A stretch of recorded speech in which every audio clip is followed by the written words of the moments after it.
Hepinize merhaba, ben Başkan 35. Öncelikle hepiniz kanalıma hoş geldiniz. Evet sevgili dostlarım, gümüşte ve gram gümüşte aşağı yönlü bir hareket yaşadık. Şimdi teknik olarak sizlerle birlikte bu aşağı yönlü düşüşü değerlendirmeye çalışalım. Özellikle gümüşün onsuyla başlayalım değerlendirmemize. Gümüşün ons tarafında bu düşüş hangi seviyeye kadar devam edebilir? Şimdi sizlerle birlikte bunu bulacağız. Öncelikle arkadaşlar, burada anlattıklarımız hiçbir zaman bir yatırım tavsiyesi değildir. Yatırım kararlarınızı bağlı bulunduğunuz kuruluşlarla birlikte sözleşme üzerinde imza karşılığı yapmanız gerekli. Evet, burada anlatılanlar sadece benim kendi kişisel görüşlerim ve analizlerime dayanır. Gümüş ons. Gümüş onsta bu düşüş arkadaşlar, bakın şuradaki yukarıdan gelen trend çizgisini gümüş onsun bir düzeltme hareketi olarak düşünebiliriz. Burada gördüğünüz şu kırmızı çizgi trend çizgisi ve bu trend çizgimiz geçen günlerde zaten yukarı yönlü kırıldı ve bununla ilgili de yükseliş hareketini başlayacak kırılımın gümüş tarafında başlayacağını sizlere bir video aracılığıyla bildirmiştim. Bu düşüş aşağı yönlü, bakın şuradaki o demin çizdiğim kırmızı renkli trend çizgisinin üzerine bir R test şeklinde düzeltme hareketi olarak bizler düşünebiliriz. Buradaki düzeltme hareketi bizim için gram altında ve ons tarafında hangi seviyelere doğru olabilir? Bu gram fiyatlaması ve gümüş ons fiyatlaması nerelere kadar gidebilir? Bakın sizlerle birlikte bunu burada hemen bulmaya çalışalım. Öncelikle buradaki 24.05 seviyesine kadar geri çekilme hareketi yaşanması gayet normal olabilir arkadaşlar. Bakın şuradan geçen 24.05 bölgesi. Bu destek özellikle gümüş onsu takip eden arkadaşlar için önemli bir seviye.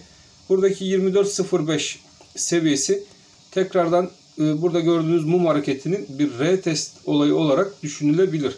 Bunun üst tarafta bizler için önemli, kırması gereken bir seviye. Bunu denedi fakat kıramayınca aşağı yönlü bir kar satışına gümüş yöneldi. Buradaki seviyemizde 24.80'de bulunan önemli şuradaki 24.80 direnç bölgesi.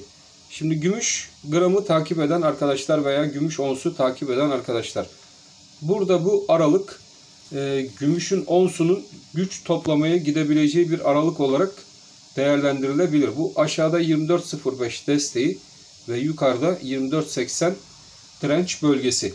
Gümüş ilerleyen dönemlerde benim öngörüme göre ve son videomda da belirttiğim gibi bunu tek seferde kıramayabilir. Bu da gayet normal ama bunu tekrardan kırma yoluna ilk fırsatta gidecektir arkadaşlar. Biz yükselecek şeklinde video yapmamızdaki sebep de bakın şuradaki günlükteki trend çizgisinin yukarı yönlü kırılması ve burada gümüşün onsunun kapanışlar yapması. Bunun retest şeklinde aşağı doğru 24.05 seviyesi altına kırılım gelmediği müddetçe burada biz bu hareketi bir retest, yani aşağıdan yukarıdan aşağıya doğru inen bu trend çizgisini, gücünü gümüş tekrardan test etti diyebiliriz. Bu 24.05'i aşağı yönlü kıramazsa bu sıkışma 24.05 ve 24.80 aralığında tekrardan devam edebilir ve bu da gayet normal bir harekettir. İlerleyen dönemlerde 24.80'in yukarıya yönlü kırılmasıyla birlikte de gümüşte bir 25.80, bakın şuradaki 25.80 hareketini başlatacak olan,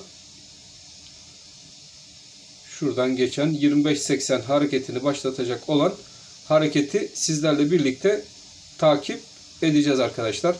Şu seviyeleri de buraya belirteyim ben sizlere. 24.80 ve 24.05.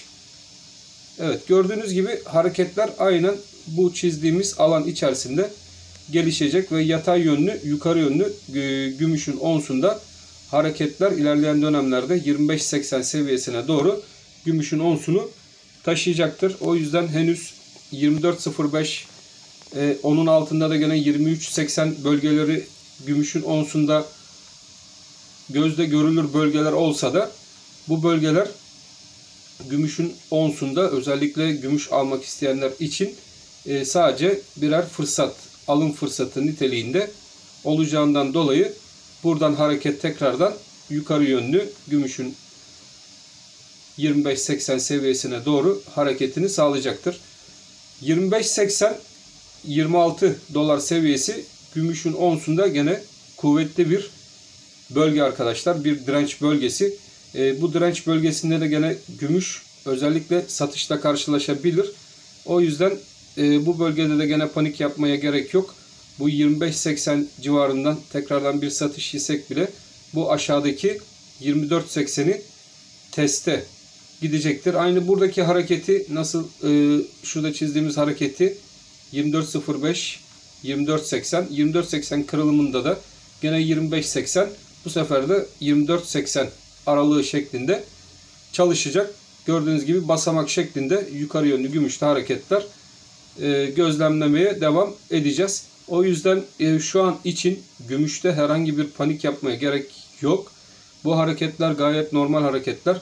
Aşağı yönlü hareketlerde biz bu seviyeleri bu şekilde yatay olarak yukarı yönlü ilerleyen dönemlerde tekrardan izlemeye devam edeceğiz. O yüzden gümüşün onsunda da panik yapmanıza gerek yok. Verdiğim seviyeleri dikkatli bir şekilde takipte kalın. Bu seviyeler sizler için, özellikle kısa trade eden arkadaşlar için önemli seviyelerdir ve takipte bulunulması gereken seviyelerdir. Gümüş gram. Gümüş gramı da gene gümüş ons grafiği üzerinde sizlere anlatmaya çalışayım arkadaşlar. Aynı gümüş gram da burada gümüş onsta olduğu gibi gümüş onsta ve dolar TL bazlı hareket ettiği için burada da 6.45 önemli bir destek bölgesi. Onun üzerinde gene 6.53 destek bölgesi mevcut. Bunun üzerinde de son videomuzda dediğimiz gibi tam 6.66 direncine kadar gümüşün gramında da ons bazlı olarak yukarı yönlü zaten hareketler izledik. Bakın şimdi bunlar bir kanal aralıklarıdır. 6.53 burası direnç olarak düşünürseniz size şu şekilde anlatayım. Bunlar yukarıda direnç seviyeleri. Şimdi 6.66 bir direnç seviyesi. Gümüşün gramı bu 6.66'yı denedi. Burayı 2-3 sefer geçemediği için tekrardan güç toplamak için arkadaşlar şuradaki ilk etapta 6.53 geçen videomuzda da belirttiğimiz destek noktasını tekrardan teste geri döndü. Çünkü belli bir seviyeyi kıramadığı zaman, belli bir direnç kırılamadığı zaman tekrardan bir alttaki desteğe o ürün geri dönmek ister. Bir sonraki desteğimiz de 6.53'te olduğu için gram gümüş de 6.53 destek bölgesine tekrardan geri döndü. Şimdi buradan tekrardan güç toplayıp 6.66'yı tekrardan kırma yoluna yukarı yönünü çevirecektir. 6.66'yı kırdığımız zaman da bizler için yukarıda 6.87 civarında bulunan buradaki direnç bu sefer önemli bir direnç seviyesi haline gelecektir. Benim kısada hedefim 7 TL'nin tekrardan gümüşün gramında görüleceği yönündedir. Özellikle şuradaki 6.45-6.53 aralığı gram gümüş için bir alım fırsatı bölgesi de olabilir. Çünkü hiç beklemediğiniz bir anda buradan tekrardan gram gümüşte yönünü yukarıya doğru çevirebilir. Şu an için gümüş tarafında henüz oyun bitmiş değil. Gümüş dediğim gibi şımarık bir yatırım aracıdır arkadaşlar. Platin de aynen gümüşe keza. Bu iki ürün sizi çok fazla sıkabilir. Fakat sabırlı olduğunuz müddetçe bu gümüştür, platindir, bu türlü emtialarda bir anda %100'lük kar oranlarına yaklaşan marjlarda sizler de kar edebilirsiniz. Burada sabırlı olmanız, mümkün olduğu kadar aşağılardan alım yapabilmeniz, satım yaptığınız yerin üzerinden alıma gitmeyip alt taraflardan alım beklemeniz sizlerin faydasına olacaktır. Elinde ürünü bulunanlar, yani aşağılardan almış olan arkadaşlar da gene gümüş gramda bizler için 6.45 desteğini sıkı takipte kalsınlar. Bu destek üzerinde tutundukça da biz gümüş gramda ilerleyen dönemlerde 6.66'nın tekrardan denenip 6.87 direnç noktasına doğru gideceği düşüncemiz değişmiş değil arkadaşlar. Şimdi gümüş ons üzerinde size haftalıkta şu şekilde göstereyim. Takip ettiğimiz biliyorsunuz bir formasyonumuz mevcut. Bakın bu formasyonumuz da burada yukarı yönlü trendini yukarıya kırdı. Bunun da kırılışını size ben göstereyim. Bir yuvarlak içerisine alayım. Bakın arkadaşlar, buradaki haftalıkta baktığımız zaman yukarıdan aşağıya doğru inen trend çizgisi gümüşün onsunda yukarı yönlü kırıldı. Şimdi gümüşün onsunda buranın kırılması demek yukarı yönlü hareketlerin bir silkeleme yöntemiyle sizin de elinizdeki mallar bu bölgede toplanmak isteyebilir. Çünkü önemli böyle bir trend çizgilerinin kırılmasıyla birlikte büyük yatırımcılar da devreye girer ve buralarda mümkün olduğu kadar mal toplamaya çalışırlar. O yüzden sizi bu bölgelerde sıkmaya çalışacaklardır. Ani aşağı yönlü hareketler.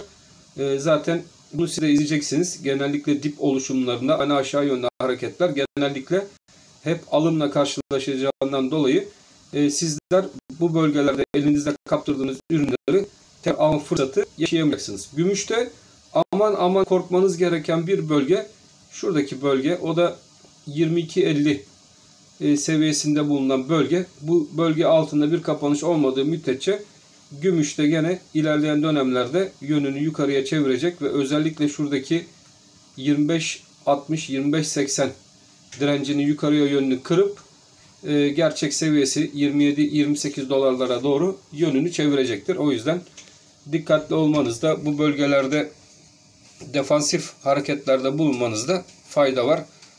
Panik yapmamanız gereken bir bölge. Bu yüzden sizleri önemli uyarmak istiyorum arkadaşlar. Evet sevgili dostlarım, gümüş ve gram gümüşle ilgili videomuz da bu kadardı. Videolarımız hoşunuza gidiyorsa kanalımıza bir beğeni atmayı ve kanalımızı dışarıdan takip eden arkadaşlarımızı da kanalımıza abone olmaya davet ediyoruz. Ben hepinizi çok seviyorum. Hepiniz Allah'a emanet olun. Hoşça kalın arkadaşlar.